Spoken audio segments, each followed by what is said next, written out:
तो I am my own girlfriend episode 4 की शुरुआत वहीं से होती है जहाँ से इसका पिछले वाला एपिसोड खत्म हुआ था। हमारा बंदा अपने पावर को ट्राई करने के लिए दीवार पे घुसा मारने के लिए गया था, लेकिन वो फिर से अपने नॉर्मल लड़के वाले रूप में आ गया था और उस दीवार पे उसके घुसी लगने की वजह से उसके हाथ में बहुत ही ज्यादा दर्द होता है। और फिर वो अपने फोन में टाइम देखता है और कहता है अब तो बस 2 बज रहे हैं, इसका मतलब 2 बजे मेरा ट्रांसफॉर्मेशन बंद हो जाता है। और फिर वो अपने कपड़ों को देख के कहता है लेकिन मैं इस तरीके से तो घर नहीं जा सकता, अगर मैं इस तरीके से घर जाता हूँ तो मेरा सोशल सुसाइड हो जाएगा। और फिर हमारा बंदा उसके दोस्त एक्सियोमो को कॉल लगाता है और एक्सियोमो को कॉल पकड़ते ही हमारा बंदा उससे कहता है हेलो एक्सियोमो, ये मैं हूँ। तो एक्सियोमो कहता है हाँ मुझे पता है कि ये तू ही है। तो हमारा बंदा उसका दोस्त एक्सियोमो से कहता है एक्सियोमो मुझे तुम्हारी बहुत ही ज्यादा मदद की जरूरत है। तो एक्सियोमो कहता है मैं अभी बहुत ही ज्यादा बिजी हूँ, तुम अपना खुद ख्याल रख लेना। और वैसे भी हम दोनों बहुत ही दूर के दोस्त है। और ये कहे कि एक्सियोमो अपना कॉल काट देता है, जिसे देख के हमारा बंदा बहुत ही गुस्सा हो जाता है और कहता है अरे जापानी की बुड्ढे तुझे क्या लगता है कि तू इससे बाहर निकल सकता है। और हमारा बंदा फिर से एक्सियोमो को कॉल लगाता है और एक्सियोमो उसको कॉल को पकड़ के कहता है मैंने तुम्हें पहले ही कह दिया है।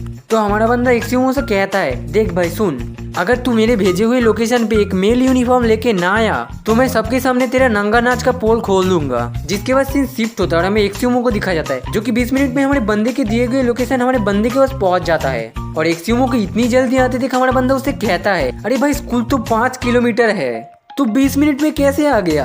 तो एक्सियोमो हमारे बंदे को उंगली दिखा के कहता है साले तूने मुझे पहले मेरी लेने की कोशिश की, उसके बाद तूने मुझे कहा कि तेरे लोकेशन में 30 मिनट के अंदर पहुंचना है वरना तू मेरे सारे नंगे नाच का पोल खोल देगा। इसलिए मैं यार भागते भागते 20 मिनट के अंदर पहुंच गया, अब तू मुझसे कह रहा है कि मैं यहाँ पे 20 मिनट में कैसे पहुंचा। और फिर हमारा बंदा एक्सियोमो से कहता है मैंने जो तुम्हें ले आने के लिए कहा था क्या वो तुम ले आए हो। तो एक्सियोमो कहता है हाँ मैं ले आया, मैं अपना काम का आदमी हूँ, लेकिन तुम्हारे साथ क्या हो रहा है, पहले तो तुम अपने स्कूल नहीं आए और फिर अपने गर्लफ्रेंड को भेज दिया लीव एब्सेंस के लिए, और फिर तुम लड़कियों के कपड़े पहन के इधर उधर भाग रहे हो और मैंने पिछली बार भी तुम्हें ऐसे ही छोड़ने के लिए आया था। और फिर एक्सियोमो हमारे बंदे के ऊपर हंसते हुए कहता है तुमने इतना अजीबोगरीब काम करना कब से शुरू कर दिया। तो हमारा बंदा कहता है अगर मैं कहूँ कि इसका कोई रीजन है तो क्या तुम मुझ पे बिलीव करोगे। तो एक्सियोमो कहता है हाँ जरूर, तुम एक लड़की के कपड़े पहन के खाली बंजर में आए हो और तुम्हें यहाँ पे नहीं आना चाहिए, अगर तुम्हारे साथ कुछ हो गया तो। जिसे सुनने के बाद हमारा बंदा कहता है हाँ हाँ बहुत हुआ, तूने अपना काम कर दिया, अब बस यहाँ से निकल। तो एक्सियोमो कहता है हाँ हाँ भाई जाता हूँ, लेकिन जाने से पहले कुछ यादगार चीजें भी तो लेके जाने दे मुझे। और ये कहने के बाद ही एक्सियोमो हमारे बंदे का 3-4 फोटो क्लिक कर लेता है और फिर एक्सियोमो उन फोटो को देख के हंसते हुए कहता है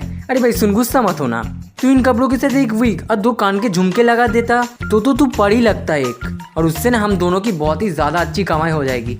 तू 70% रख लेना और मुझे 30% दे देना, कैसा होगा। जिसके बाद हमारा बंदा एक्सियोमो को चाटते हुए कहता है मेरे पास भी तुम्हारी ऐसी ऐसी चीजें हैं, अगर मैं उन चीजों को पुलिस वाले को दिखाता हूँ तो वो लोग तुम्हारी उस चीजों को देखने में बहुत ही ज्यादा खुश होंगे और वो लोग तुम्हें बहुत ही अच्छा गिफ्ट भी देंगे। उसके बाद एक्सियोमो हमारे बंदे के ऊपर एक बैग फेंक के देता है और कहता है मुझे पता है कि तुम ऐसा ही करोगे, तो ठीक है हम बाद में मिलते हैं, और हाँ तुम अपना परफॉर्मेंस करते जाओ। और फिर हमारा बंदा एक्सियोमो को पीछे से कहता है एक्सियोमो क्या तुम समझ रहे हो तुमने आज क्या किया है। तो एक्सियोमो अपने मुंडी को घुमा के कहता है मुझे समझ नहीं आ रहा कि तुम कहना क्या चाहते हो। तो हमारा बंदा एक्सियोमो के पास आके कहता है तुमने आज पूरे दिन स्कूल में क्या किया है, जरा सोच के देखो, तुमने स्कूल के किसी भी बंदे को नहीं छोड़ा, तुम्हें क्या लगता है कि वो लोग तुम्हें छोड़ देंगे। ये सुनने के बाद एक्सियोमो हंसते हुए कहता है मुझे पता नहीं था कि तुम ये बात मुझसे कहोगे। और एक्सियोमो फिर से कहता है अगर मैं तुम्हारी इमेज में थोड़ा सा फ्लेयर जोड़ता हूँ और उन्हें स्कूल फोरम पे पोस्ट करता हूँ तो तुम्हारी जिंदगी बिल्कुल झंड हो जाएगी। और एक्सियोमो की बात सुनने के बाद हमारा बंदा कहता है एक्सियोमो तुम जरा ठीक से सोच के देखो, अगर तुम मेरी इन फोटो को लीक करते हो तो मैं भी तुम्हारे पुराने छिपाए हुए कैमरे के बारे में सब कुछ लीक कर दूंगा। जिसे सुनने के बाद एक्सियोमो कहता है मुझे मेरे भाई यूचिन पे ऐसा ही उम्मीद था। और फिर हमारा बंदा यूचिन फिर से कहता है देख भाई तू तेरा जिंदगी का खेल खेल रहा है, अगर तू सावधान नहीं रहेगा तो तू बिल्कुल हार जाएगा। जिसे सुनने के बाद एक्सियोमो कहता है ये एक अच्छा मजाक है, लेकिन तुमने कभी सुना है चांद कभी सूरज को हरा सकता है। और फिर एक्सियोमो फिर से कहता है तो ठीक है हम बाद में मिलते हैं। और ये कह के एक्सियोमो वहाँ से चला जाता है और हमारा बंदा यूचिन पीछे से एक्सियोमो को जाते हुए देखता है और सोच में पड़ जाता है। और यहीं पे I am my own girlfriend का एपिसोड 4 खत्म होता है। तो मिलता है किसी नेक्स्ट एपिसोड में, तब तक के लिए बाय।